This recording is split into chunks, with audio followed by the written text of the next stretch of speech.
This far out, civilization stops and the council takes over. Your first sight of where you're going to live is usually worth remembering. But I'm lucky I wasn't paying attention when I stepped off the nuclear train at Hackney Wick. Less colourful than a post-apocalyptic Soviet cement exhibition, it was Desolation Row after they bulldozed it. You can understand why the refugees relocated from Chernobyl asked to go back home as soon as they arrived, if they didn't get murdered first. It felt like you got off the train and took a number and waited till a mugger was free. Anyway, Brian had plumbed out a flat in a high-rise for me, and come some frigid January, I took the passenger overland out to the Wick. This train, a thing in itself, had a name which didn't reveal its nature. It was called one thing, but it did something else, like Thatcher. It certainly didn't exist to serve the public, also like Thatcher. In fact, they only let us ride it as an excuse to keep it going, because its main purpose was to run nuclear waste out of the city at night. They took it east, out past Stratford, where nobody sensible wants to think what's happening there anyway. I'm sitting on this train that day with my bags and pieces, wondering what I'd got myself into. Caledonian Road, Highbury Islington, Canonbury, Dalston Kingsland, Hackney Central and Homerton went past the window, wet and grey and miserable. Or was that me? The filth of these places was only matched by the filth on the window obscuring my view of it. A descent past crumbling monuments to the failure of anybody to do anything about how horrible a city can be. As each last outpost slipped by like an abortion in a gutter, either my sense of dread deepened or my denial hardened. We rattled up to one of the most desolate stations ever conceived, and the train puked out the last lucky people before stumbling on towards Stratford East and certain death. The platform, facing its opposite over the line, was simply a raised killing field. Exposed, badly lit, even when the sun was out. One exit over the footbridge, which was 30 feet up, even over the electric cables, so the muggers could see you even if they arrived later than the train, which was pretty hard to do, frankly. This platform was a stage for many a drama, many a shuffling off the mortal coil. We trailed inconsolably over the Bridge of Sighs in the cold, and through the exit off the other platform and down a sloped walkway to the street, grim pilgrims on a slip road to perdition, cannon fodder making a run for it in the battle of life. No one collected our tickets, the ticket office was rarely populated, and then only by some recalcitrant breed of otherwise unemployable troglodytes. How superior I was, knowing big words, was exactly how vulnerable I was to the fear that produced them. Nobody spoke, nobody looked at anyone, nobody drew attention to themselves. I was carrying a black rucksack and a white plastic bag. A suitcase would have said, "Kill me now, please, I have stuff." I followed the trail of tears towards the monsters in the sky. The journey, relatively short compared to the horror it could inspire, took me past relics of decay and symbols of defeat that would make any Conservative government proud. At the bottom of the gradient from the ticket office, an alley of many possibilities, I turned right and walked along the side of a derelict warehouse with old tyres and mangled industrial things lying among pools of freezing water in the yard outside. The locals had made a thorough job of smashing every single 1 foot square window pane in the facade, the only job some of them had ever had. The diced chicken wire couldn't have kept out the biggest chicken in history, and the whole scene was this dismal colour, which just looked damp and dead. On the other side of the road, as if anyone ever drove along it, was a car park, as if anyone ever parked in it. It was now home to a bunch of gypsies and their attendant mess. Fair enough, they didn't exactly spoil the neighbourhood. Past what had once been a junction for two roads, and what was now just some kind of gap in space and time, round a corner with some low-rise cages set in a patch of ex-grass, and the angry giants of the I-blocks stood, glowering, I suppose, if that doesn't sound like trying. A plastic bag in the gutter fluttered in the draught, not strong enough to be a wind, not bright enough for a breeze. I caught a glimpse of what was inside the bag, a dead dog's head with its tongue sticking out. The trees shivered in their bare branches. The air seemed to crack. January, top of the year, all downhill from here. I walked down the muddy approach path to the doors of my bleak house with grim expectations. The building swallowed the path through the glassless frames of the double security doors, which were neither doors nor secure. An electric buzzer plate hung off the wall, entrails dangling. Inside, the temperature actually dropped, which is a pretty good trick when it was this cold already. The floor was covered in a carpet without colour or hope or future. The carpet was covered in pools of piss and clumps of refuse, which was at least more colourful. The walls were bare concrete, apart from the graffiti. There were 2 open doorways at the back to the left and the right, exits past the lift doors.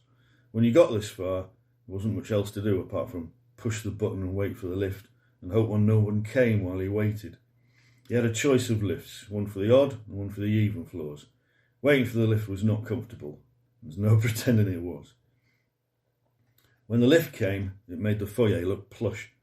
The inside of the lift was the same shape as a coffin, supposedly so you could get a real coffin in when somebody died upstairs.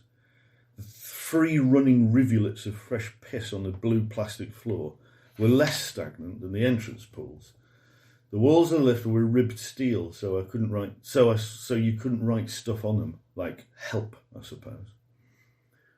So I'm standing in this metal box, going up into the sky, holding my bags off the floor and watching my breath and listening to the cables twitch and spring as the lift rose. It felt like the building was sinking into the ground and I was suspended in a cage over this great hole in the earth. I went up to the 17th floor and got out. There were 6 flats on each floor, 4 2-bedroom corner flats and 2 singles in between on the long side. The stairwell took up the centre of the building, the lift shaft at one of the short ends on alternating floors. Each floor was only served by 1 lift, so at the other end of the building from the lift was the rubbish chute. This was one of the most disgusting rooms in the world, 1 on each floor. 10 by 10, no window, just a metal lid set flat in the wall that you pulled out like a night deposit drawer in the side of a bank. You tipped your shit down the shaft and tried not to imagine what it might experience on the way down to the skip underneath the building. Yeah, of course they found dead bodies in it sometimes. I've now spent longer describing the building than the architect spent designing it. These towers were supposed to be some kind of modernist proletarian monument to Le Corbusier, and indeed they were, if Le Corbusier liked giant poured concrete shitholes for the otherwise indigent. I stood outside the door to my new flat and thought about something. I didn't have the key. I'd have to go to the office to get it. Rachel worked in the office at the other end of the estate. I'd heard about her from Brian and I knew she was going to scare me. She did. She was from Yorkshire, which was bad enough, but then she had a dense, mousy perm thing going. She wore black tights on her muscly legs and she shouted instead of talking. I don't like people who shout instead of talking. I'd like to be very clear about that.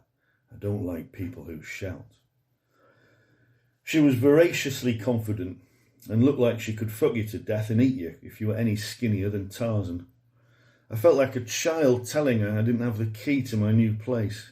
She grinned in my face and said, "You haven't got your key," loud enough to divert a tsunami.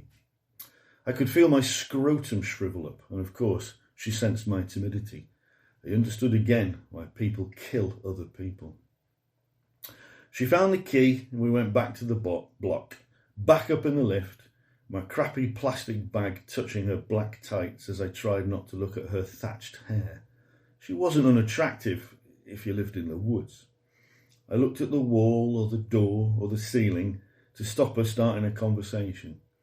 Because if she said anything in such a confined space, either my eardrums would explode or the cable would snap with the reverberations. We got out and went to the door. She unlocked it and came in with me to check the lecky and the water was on. They weren't. We could turn the water on easily enough, but we'd have to go back to the office and call the lecky board, although she wouldn't need a phone if they were in the same hemisphere. When we tried to get out, the front door wouldn't open. The catch was missing on the Yale lock on the inside, and the door had clicked shut behind us, and now we couldn't open it from the inside. I was trapped in a flat with Rachel, unless she could shout the door down. Fuck, she told me, and most of East London. The door shook in the sonic boom, but held. I felt a bit helpless as the shockwaves bounced around the flat. I'm uneasy about walking into new places for the first time with the wrong person, but I'm even more leery about getting locked inside with them, especially one this loud. She went and got a spoon from the kitchen and started jimmying it around in the back of the lock. Fucking hell, she said next. I thought I might involuntarily soil myself, like one of those CIA torture victims exposed to really low frequencies. She bent a Yorkshire beef into the lock and the spoon handle snapped. She said, fuck, fuck, fuck, then. One more word and she could start a thesaurus, I thought, as my eyes began to bleed from the vibrations. She went back to the kitchen and couldn't find any more cutlery. Fucking cunt! There you go, Roger. Hardly the fair maiden I dreamed of rescuing from towers, but hey, it was poetry to me. She went out onto the balcony and started bellowing, Jason! Jason! Up at the next flat. I figured Jason lived upstairs, or anywhere within earshot, which would be anywhere within a 200-mile radius. When he didn't appear instantly, I figured he was dead from the concussion. She came inside and began to bang on the ceiling with a broom handle. The broom handle broke. Cement, I said, wanly. She glared at me and yelled, Jason! At the ceiling, and I felt something go pop in my head. She went back out onto the balcony and yelled even louder than before. Some nearby birds died. The horizon flinched. Then Jason must have poked his head over the balcony, because her voice dropped to jet engine levels as she explained the situation. Jason came downstairs and she put the key under the door and he opened it from the outside. Jason was unwashed and gay, which has nothing to do with anything, but you always mention it, don't you? Thanks, I said. Thanks, said Rachel. He looked a bit shaken. Apparently he'd been sleeping when Rachel's colossal voice woke him up. It was probably like being resuscitated with those electric table tennis bats they use in hospitals when you were quite happily going towards the lights. We went back to the office, picked out another flat from the list of desolate vacuums. We checked the locks and I moved in.